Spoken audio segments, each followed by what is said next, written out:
Кутман күнүңүздөр менен урматтуу көрүүчүлөрүбүз. Сиздер менен мен Ажам Алмангелди жана түстүү тасма берүүсү. Бүгүнкү чыгарылышыбызды джаз музыкасына арнайбыз. Бизди аягына чейин көрүңүздөр.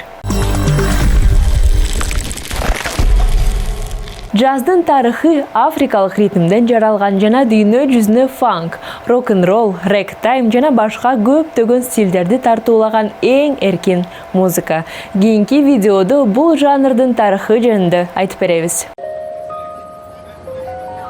Плантацияларда жаралып, бүгүнкү күндө чиркөөлөрдө ырдалат.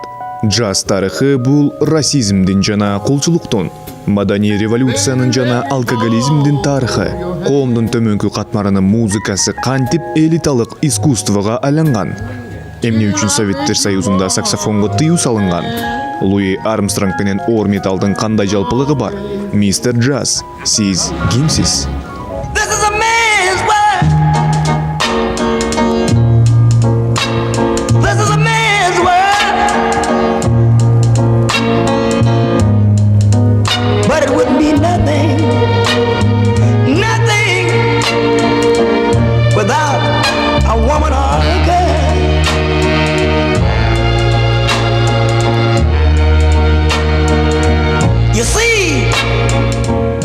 Бул окуя 1492 жылы 12 октябрда Христофор Колумб Багамиялык архипелагдын Сан-Сальвадор аралына конгондо башталат.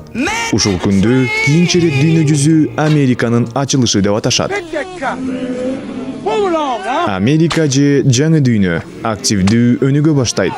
Жаңы дүйнө жаңы жумушчу күчүн талап кылат. Европалыктар оңой чечим кабыл алышат. Африка элдерин кулчулук алуу, үйлөрүнөн ажыраган адамдар өз сезимдерин музыка аркылуу билдиришет.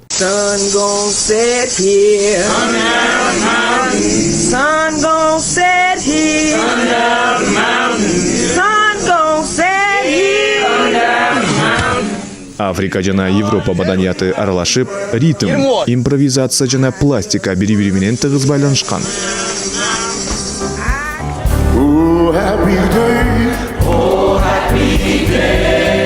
Протестант миссионерлери африкалык кулдарды өз дилине айлантышкан.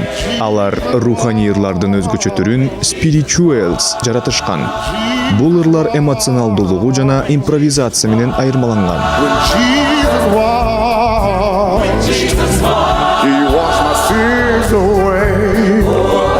Жаңы Орлеан джаздын маданий борбору болуп калды.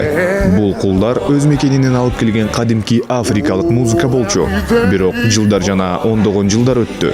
Ата-бабалардын музыкасы жөнүндө эскерүүлөр муундардын эсинен өчүрүлүп, бардык элдик көркөм өнөрлөр сыяктуу эле бул музыка дагы жаңыланып, өзгөрүлө баштады. Бирок ошол эле африкалык мүнөзүн жана ритмин камтыган.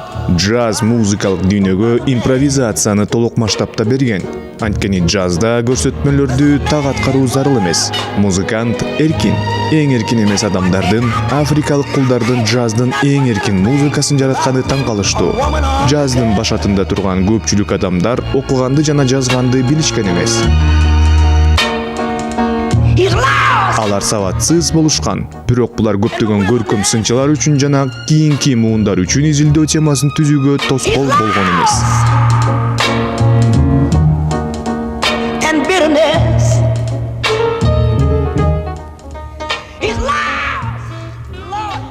Жаңы Орлеан театрларында министель, плантация ырларынын музыкасы угулат. Алар алгач кара макияж кийген актар тарабынан аткарылган. Кийинчерээк караларды ойногон, актарга боенгон каралар аткарышкан.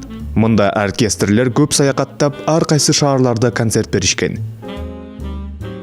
Африкалык кулдардын урпактары аларга карата өтө жаман мамилеге нааразы болуп, 19-кылымдын аягында башка ырларды протест, нааразычылык ырларын жаратышкан. Алар блюз деп аталып калган. Блюзда муктаждык оор жумуш, үмүтсүздүк жөнүндө ырдалат. Блюз аткаруучусу адатта өзү жасаган аспапта өзүнө коштоп ойнойт. Мисалы, же кылдарды эске кутууга же кургатылган ашкабакка байлашкан. Кийин гана чыныгы гитараларды сатып алганга мүмкүнчүлүк пайда болгон. Көбүнчө музыканттар оркестрлерге чогулушчу. Бирок бул жерде шаймандарды өздөрү ойлоп табышкан. Кездеме кагазга оролгон табактар менен да ойношкон. Кургатылган ашкабак байланган тамырлар, жада калса жуугуч тактайлар да музыкалык аспап катары колдонулган. 1865 жылы жарандык согуш аяктагандан кийин АКШда аскер бөлүктөрүнүн көптөгөн жез аспаптар оркестрлери таркатылды.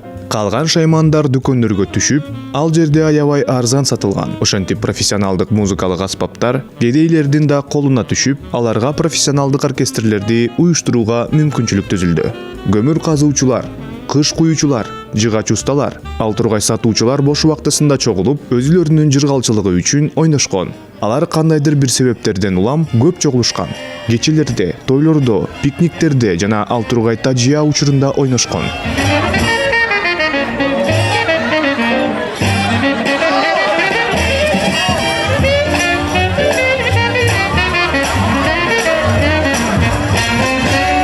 Now if I call her on the telephone and tell her that I'm all alone, by the time I cut my on the phone, I hear her. Oh my door, y'all lost your mind. Stop all this stuff. Can't take it no more. Stop it. You need to be shaming yourself. Hold on, wait a minute now. What's the problem? Your hands off with it. You know this ain't right. Бирок джаздын чыныгы өнүккөн мезгили Америкадагы кулчулуктун жоюлушу менен келди. Джаз тарыхындагы биринчи белгилүү ысым Бадди Болден деген музыкант болгон. Анын жашоосу джаз эмне экендигин толугу менен чагылдырат. Уникалдуу ойноо стили менен сурнайчы, анын жашоосу жөнүндө дээрлик эч нерсе белгисиз. Баддинин өзүнөн бир гана бүдөмүк сүрөт сакталып калган. 1906 жылы Жаңы Орлеандагы эң белгилүү кара музыкант болгон. Жергиликтүү балдар күн сайын эртең менен падышанын оюнун угуш үчүн анын терезелеринин алдында чогулушчу. Аны ошентип падыша деп аташчу.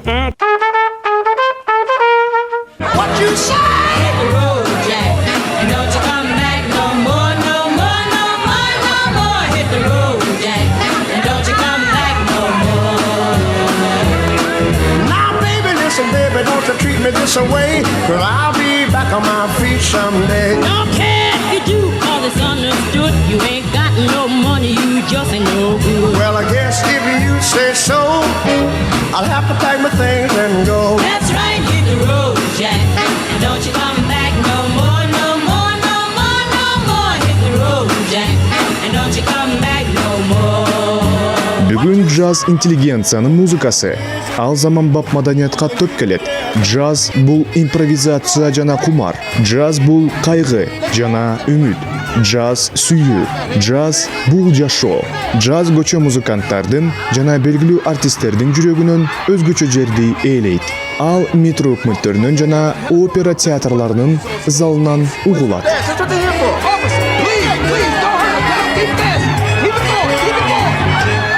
Under your spell, got a man in a trance. Oh, you know God will, that I don't stand a chance. So unchain my heart, let me go my way. Unchain my heart, you bury me that day. While you know I'm a misery, when you don't care about the things for me, so unchain, please set me free.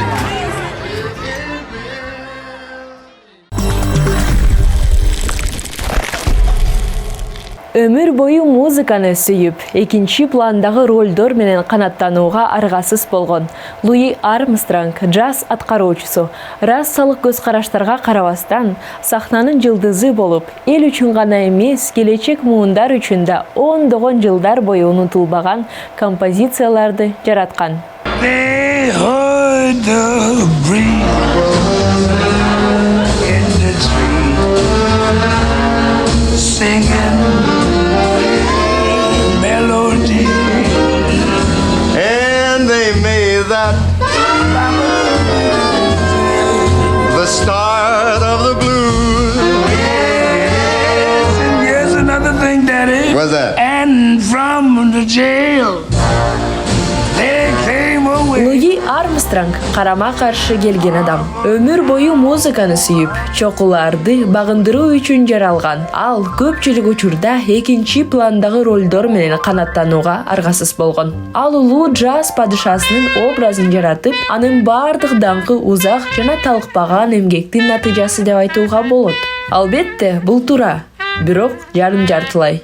Ошол мезгилде өкүм сүргөн расалык бейпилдик Армстронгдун Олимп чокусуна жалгыз чыгуусуна тоскоол болмок. Көптөгөн импресариялар ага жүктөгөн ролду аткарып, ырынын кекиртегин басып, көп иш жасаган. Бирок алар ак болушкан.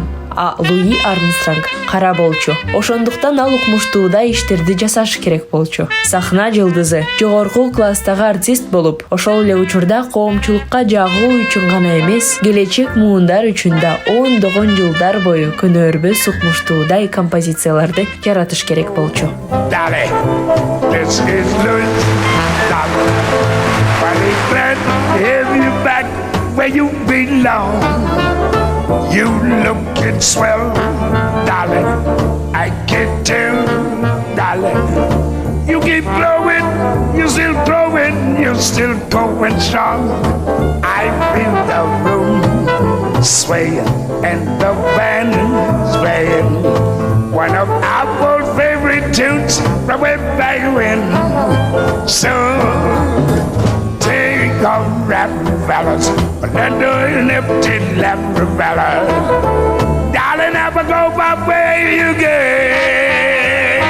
Кичинекей Луи Жаңы Орлеан аймагында туулган. Ал жер согуш талаасы деп аталган. Бандиттердин тынымсыз кагылышуулары жана ок атуулар жергиликтүү жашоонун ажырагыс бөлүгү болгон. Бул албетте кичинекей балага өз изин калтырган. Луизиана штатынын эң кедей аймагы барлардын, салондордун, кылмышкерлердин жана анда жашаган жеңил мүнөздөм аялдардан турчу эле. Бычакташуу жана атуу ушунчалык кеңири жайылгандыктан аларды табигый нерсе катары кабыл алышкан. Анын туулган күнүнө байланыштуу дагы деле талаш-тартыштар бар. Жалпы кабыл алынган жыл 1904 июль. Бирок дагы бир дата бар. 1901 4 август. Ал эми музыкант өзү ар дайым дүйнөнү 1890 жылы көргөнүн айткан. Бул айырмачылыктар Армстронгдун үй бүлөсү кандай кыйынчылыктарга туш болгонун көрсөтсө болот. Луи төрөлгөндө анын энеси Мэри Элберт 16 жашта эле. Ымыркай кезинде ата-энеси ажырашып, бала чоң энесинин колунда, Жозефина менен болгон. 5 жылдан кийин аны апасы өзүнө алган. Ал кезде Луи мектепке бара баштаган. Ал садака үчүн концерт берген вокалист жигиттердин квартетине жумушка орношкон. Ошол эле учурда Луи латыш еврей иммигранттары Карновскийлердин үй бүлөсү менен таанышат. Бала аларга иштеп, көмүр таркатып, бара-бара үй бүлөнүн абдан жакын мүчөсүнө айланат. Бала үчүн маанилүү окуя 1913 жылы Жаңы Орлеандын жаңы жыл майрамында болгон. Апасынын досунан тапанча алып чыгып, Луи бир гана ок чыгарган. Жакын арада полиция кызматкери жүргөндүктөн өспүрүмдү камакка алган. Мындай салыштырмалуу күнөөсүз кылмышы үчүн Армстронгго катаал жаза капитан Джозеф Джонстон колониясында түрмүү жазасын өтөө дайындалган. Бирок бул бала үчүн бакыт болду. Конушта ал кийинип, жакшы тамактанган. Түзөтүү мекемесинде Питер Дэвис башкарган чакан вокалдык топ жана оркестр болгон. Дэвис баланы оркестрге алганга макул болуп, адегенде аны эң жөнөкөй музыкалык аспап болгон тамбуринге отургузду. Андан кийин көп өтпөй балага альтгорн беришти. Гармониялык партияларды ойногон үйлөмө аспап. Армстронг буга чейин хордо урдап жатканда ар кандай үндөрдү угуп аткарууну үйрөнгөндүктөн жаңы аспапта ойноодо эч кандай кыйынчылыктар болгон жок. Баланын таланты билинип, Дэвис алгач балага горн, андан кийин корнетти үйрөтө баштады. Натыйжада Армстронг оркестрдин эң мыкты музыканты болуп калат.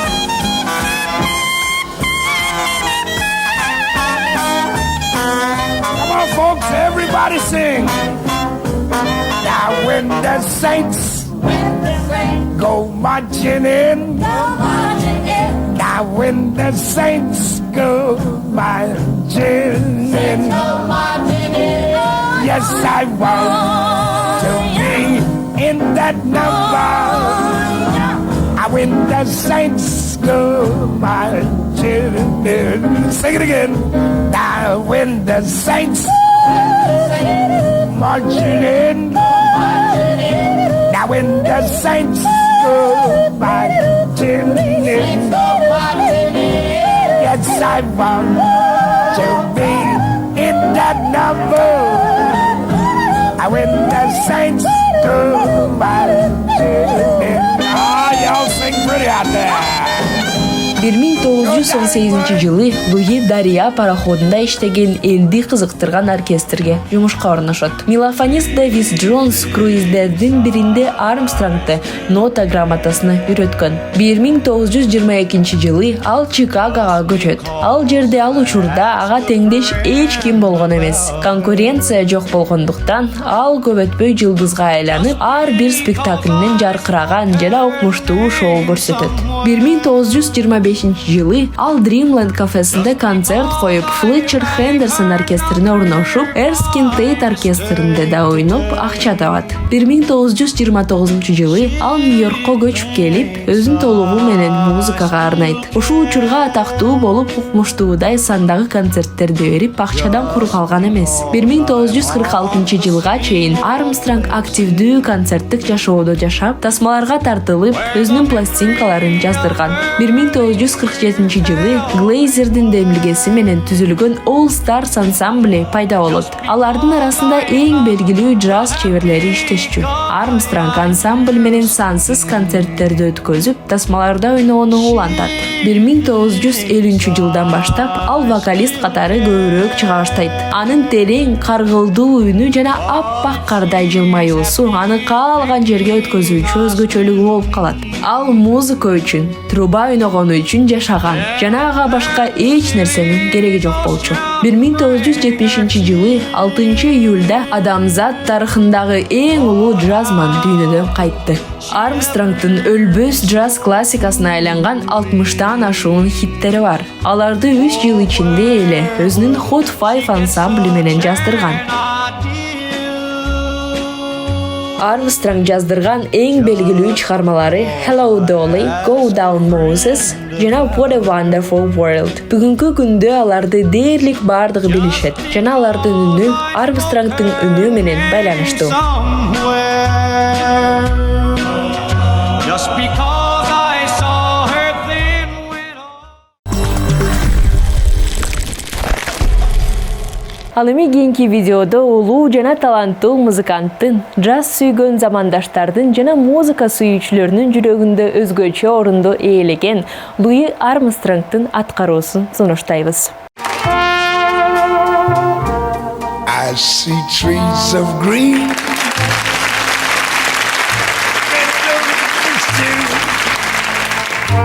I see them blue for me and you. And I think to myself, what a wonderful world.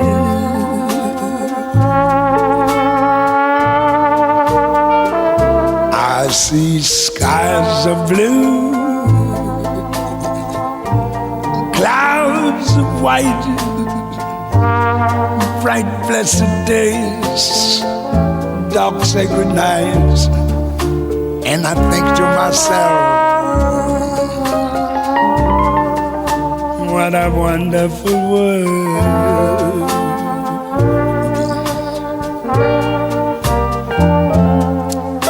The colors of the rainbow, so pretty in the skies, also on the faces of people going by.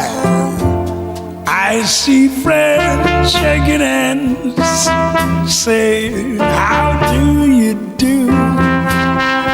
They're really saying, I love you. I hear babies crying. I watch them grow. They'll learn much more than I'll ever know. And I think to myself, what a wonderful world. Yeah. I think to myself, what a wonderful world.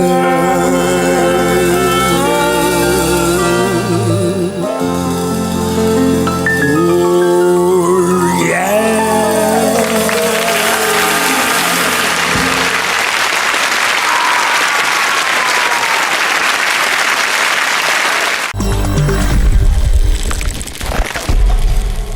Эгерде сизге дагы ушул музыкалык жанр жакса, биз сизди кубандырууга шашылабыз. Кыргызстанда таланттуу жана кесипкөй музыканттардын бүтүндүү джаз оркестри иштейт.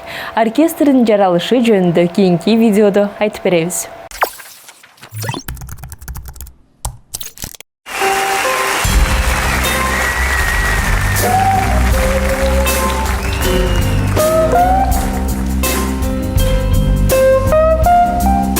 Афро-америкалыктардын салты бүткүл дүйнөгө белгилүү болуп, бүгүнкү күндө музыканын эң популярдуу жанрларынын бири болуп калды.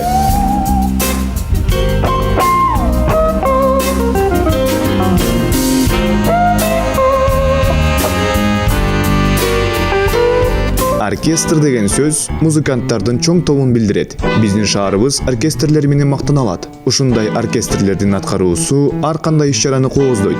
Ал эми бүгүн сиздерге джаз оркестри жөнүндө айтып беребиз.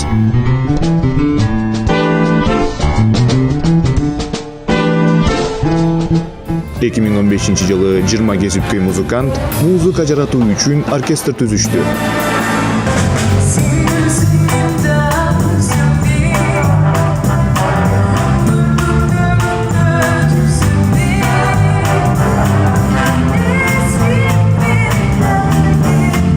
Команда жаш энтузиасттардын демилгеси менен түзүлгөн. Бишкек Big Band бул оркестрдин аталышы. Анын башкы максаты атамекендик музыкалык маданиятына таптакыр жаңы багытты киргизүү. Уникалдуу интерпретациянын аркасында кыргыз чыгармалары башка угулуп башташты. Оркестр коомчулукта чоң ийгиликтерге жетише алышты.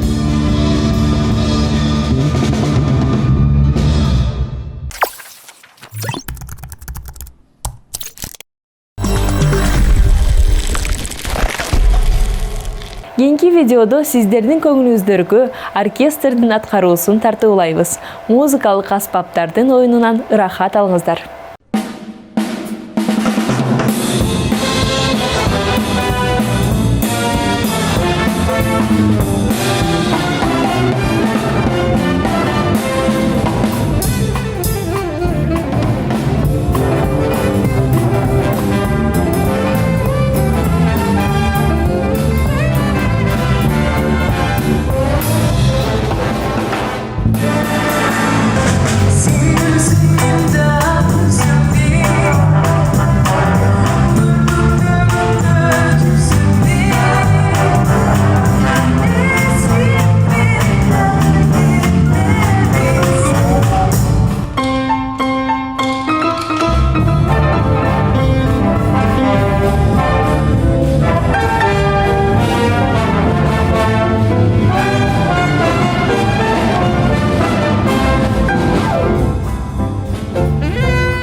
Ал эми биздин берүүбүздүн чыгарылышы ушундай сонун нота менен аяктайт. Оркестрибизге ийгиликтерди, ал эми көрүүчүлөрүбүзгө сүйүүнү жана тынчтыкты каалайбыз.